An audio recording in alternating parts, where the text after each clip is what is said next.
ഇന്ന് ഏറ്റവും എളുപ്പത്തിൽ ഒരു 4 മണിക്ക് ചായൻ്റെ കൂടെ കഴിക്കാൻ പറ്റുന്ന ആ വൈറലായിട്ടുള്ള ക്രീം ബണ്ണുണ്ടല്ലോ, അതാണ് കേട്ടോ ഉണ്ടാക്കുന്നത്. അപ്പോൾ ലുലുവിന്ന് കുറച്ച് ബണ്ണ് വാങ്ങിയിട്ടുണ്ടായിരുന്നു. കുറേ ദിവസമായി അതേറ്റും എന്തെങ്കിലുമൊക്കെ ഉണ്ടാക്കണം എന്നിങ്ങനെ കരുതിയിട്ടോ. അപ്പോഴാണ് കരുതിയത് നമുക്ക് ഇന്ന് തന്നെ നമുക്ക് ആ ക്രീം ബണ്ണൊന്നും ഉണ്ടാക്കാമെന്ന്. വളരെ സിമ്പിളാണ്, വേഗത്തിൽ ഉണ്ടാക്കുകയും ചെയ്യും കേട്ടോ. അപ്പോൾ ഒരു 50 ഗ്രാം ബട്ടറും അതുപോലെ തന്നെ അതൊന്ന് ചെറുതായിട്ട് റൂം ടെമ്പറേച്ചറിലൊന്നും ആക്കിയെടുക്കുക കേട്ടോ.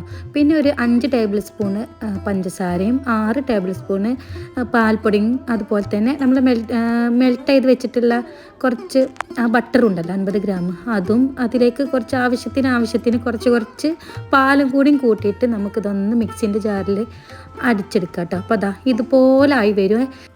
അപ്പോൾ എത്ര പെട്ടെന്നല്ലേ നമ്മുടെ ക്രീം ഇവിടെ റെഡി ആയത്. 4 മണിക്കൊക്കെ ചായൻ്റെ കൂടെ കഴിക്കാൻ പറ്റുന്ന അടിപൊളിയാണ് കേട്ടോ. അപ്പോൾ ക്രീം ബണ്ണ് ഇങ്ങനെ 2 പീസായിട്ട് കട്ട് ചെയ്തിട്ട് അതിലൊന്ന് ഫില്ല് ചെയ്ത് കൊടുക്കാം കേട്ടോ. നല്ല ടേസ്റ്റ് ഉണ്ട്. ഞാൻ കരുതി ഇത്ര ടേസ്റ്റ് ഒന്നും ഉണ്ടാവില്ല എന്ന് കരുതിയിട്ടുണ്ടായിരുന്നേ, പക്ഷെ അടിപൊളിയാണ് കേട്ടോ. നല്ല ടേസ്റ്റ് ഉണ്ട്. ഒരു നമ്മുടെ മിൽക്ക് മെയ്ഡ് ഉണ്ടല്ലോ അതിൻ്റെ ഒക്കെ ഒരു ടേസ്റ്റ് ആയിട്ട് വന്നിട്ടുണ്ട്. ഇനിയിപ്പോൾ ബട്ടറില്ലെങ്കിൽ കുറച്ച് നെയ്യ് ഒഴിച്ച് കൊടുത്താലും മതി. അപ്പോൾ ഇത് റെഡി ആയിട്ടോ.